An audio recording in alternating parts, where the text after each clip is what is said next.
about to do some 1/1 on my Plum Street. I don't know if you can see this in the camera very clearly. On my Plum Street, 1,000 Hills, because the sun's come out, it stopped raining. And this is the sort of thing I don't like to do in the night under a lamp, but I'd much rather do it in the light of day here.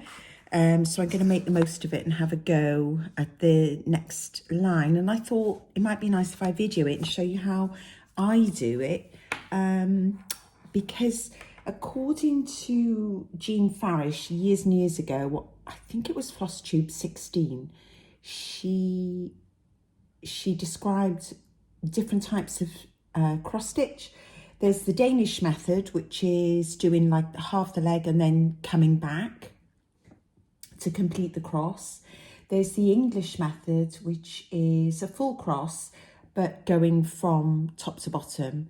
And then there's what she called the Victorian method, which is full cross, working from right to left, which is the way I stitch. I call it stitching backwards. But I seem to recall that Nicola Parkman also said that for 1/1, working right to left is helpful because you use more thread working this way, which is true. I do waste a lot more thread, I suppose.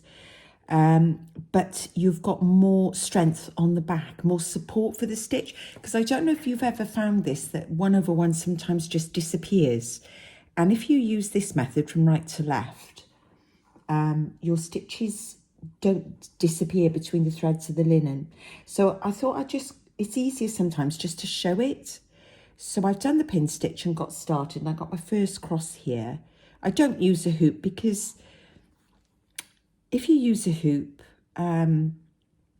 yes, it gets the linen really tight, but it only gets it flat. Whereas if you stitch in hand, you can use your ring finger underneath to push the linen much more up towards you than stitching in a hoop, or that other thing you can use. So I find this is hard to talk, and I'm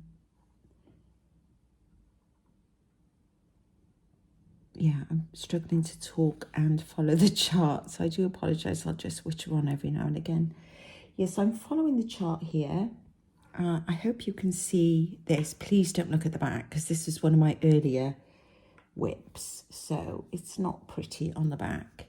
So I'm going to be stitching the word him, as in capital H, the Lord. This is based on Psalm 50, isn't it? Such a glorious verse. Sometimes moves me to tears because my grandparents were farmers.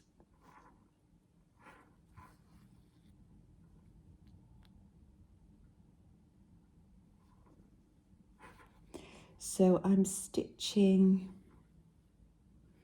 up 4, and I'm doing the full cross because this is 36 count, so you can do the full cross. I think, reading the back now, they did 10 stitch, but on 40 you might want to do 10 stitch. It can look a bit bunched, but on 36, on this R&R Winter Brew, full cross is going in like a dream here. And it's just so much quicker than faffing about with a hoop. I used to, years ago, when I did is it called the wedding? The huge bride and groom with the stunning dresses and the bridesmaid in the background. I used to use a frame, which was probably just as well for all those white stitches, but right, so I've gone up. Now I'm doing the M of him, so I've got to come back down. Now I turn upside down now because I like to do my full cross. I don't know whether everybody does this. This is very much just the way I stitch. I'm not saying this is the right way. I've never really done any research on this, but I do remember Jean Farish saying about those different types of cross stitches, and that's when I had a bit of a, right, I must be stitching it the Victorian way. Well, I've always been a bit old-fashioned. Hang on now, I've got to try and count 4. 1, 2, I think I've only done 3 there. Yeah, so if I'm pushing up now with my finger underneath the linen, see, you can just catch the thread like that. You can just catch each individual thread.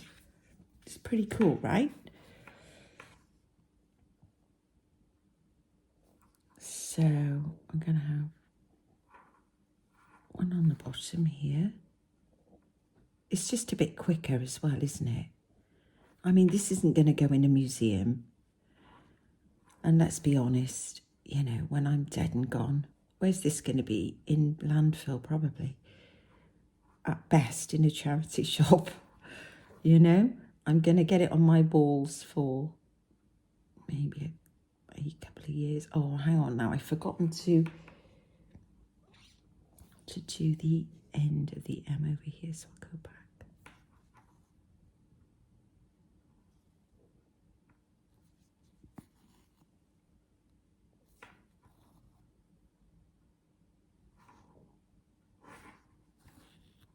I hope you can't hear my tummy rumbling. I did get up early this morning and I did some weight training today, upper body strength, with my Club 5 crew online. I just love Talila. She's like my 4th daughter. She's 30 now. And I just love her to bits.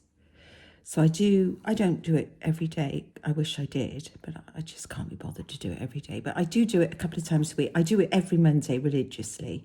That's normally HIIT, which is savage, high intensity impact training. But today I did upper body weights, which was quite savage. When I got in the shower, I could hardly lift my arms above my head.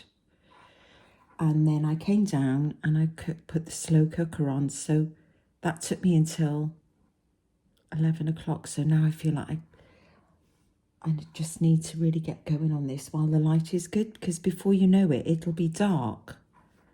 And I just like to do this in the daylight. Look how quick it's going once you go. Now, the joy of working from right to left like this is that all the stitches stay on the top. So the Victorian method is the way to go if you find that your thread disappears. And sometimes that can happen with 1/1. So, yeah, and if they don't look perfect, you just knock it into shape a bit with your needle like that. I learned that from Nikki Franklin. If something's not sitting right, you just knock it about a bit with your needle until it cooperates. I really hope you can't hear my tummy rumbling.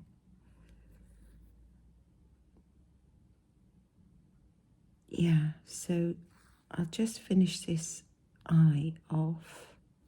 So now I would turn it upside down and come to the far right.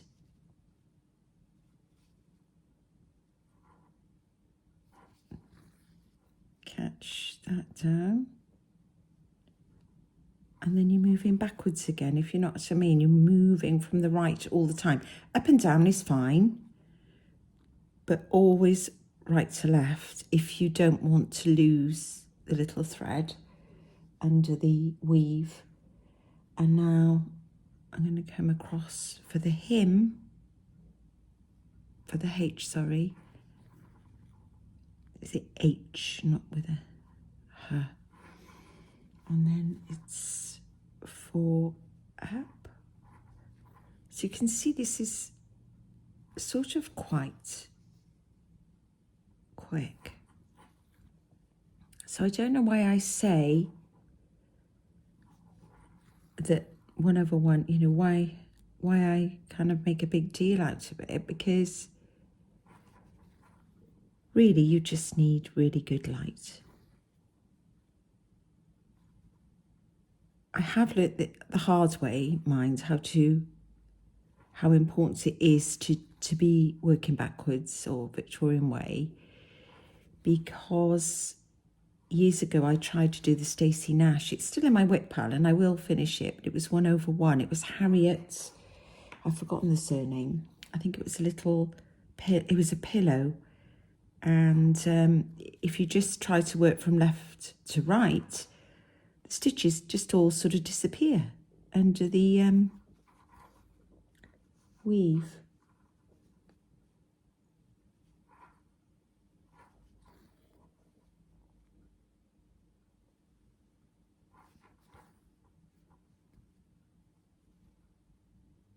There's a little slab there. No, that's all right. We'll knock it into shape. Yeah,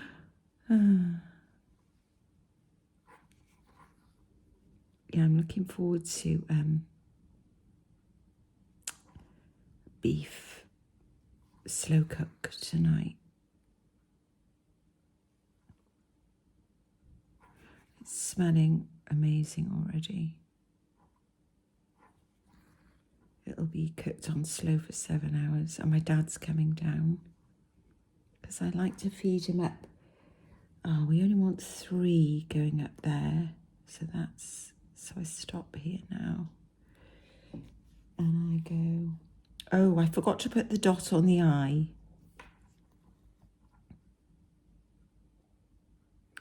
Yeah, I really can't do 1/1 and chat.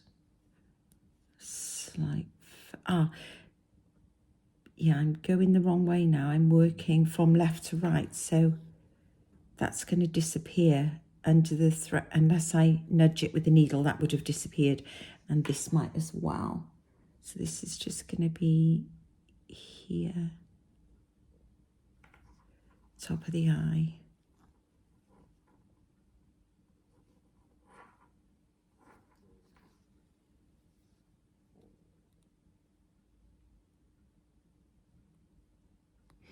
What I'll do, I'll keep going and unravel it so you can see. Okay, I wouldn't normally have carried my thread like that. Well, actually, I probably would have. Who am I kidding? So there is one whole space between.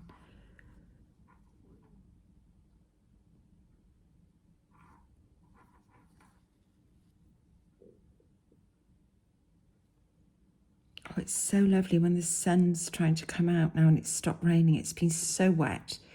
When I went to Malvern at the weekend, my quilter, Jo, oh, she's so lovely, from, I've told you, from Rockfield in Monmouth.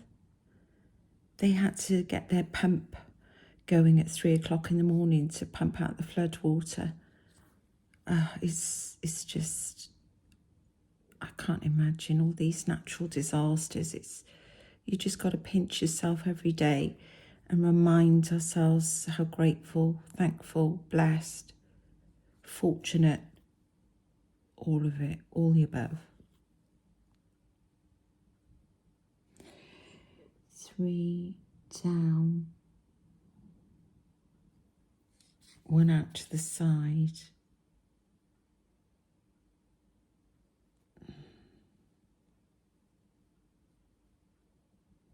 Struggling to get in there. There it is.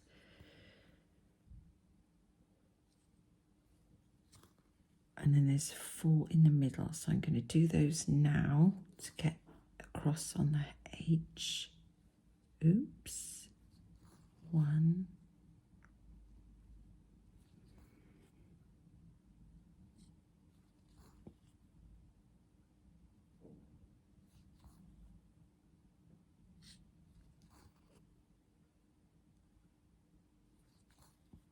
Yeah, it's very wet here. But really, really lovely. The sun is shining down now. Wow, this is a great day to do some 1/1. Of course, it wouldn't be as easy on 40 count. I'm positively whizzing through this because it's 36 count.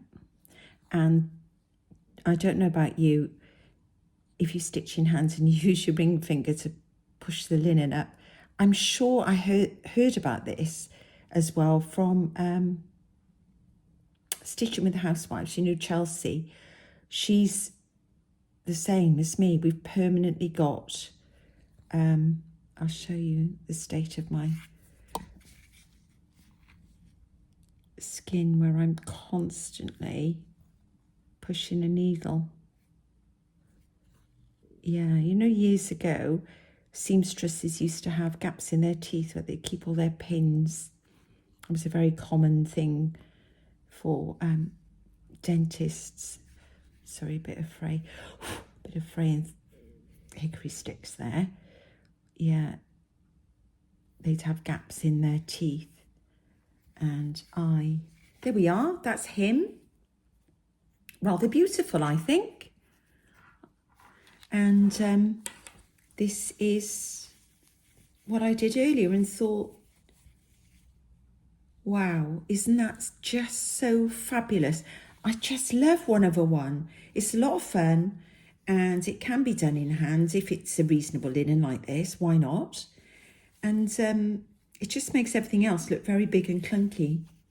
But I love this. It's going to read, "The fowls above, the Lord doth know, the earth with wonder he fills. The beasts of the forest belong but to him, and the cattle on 1,000 hills."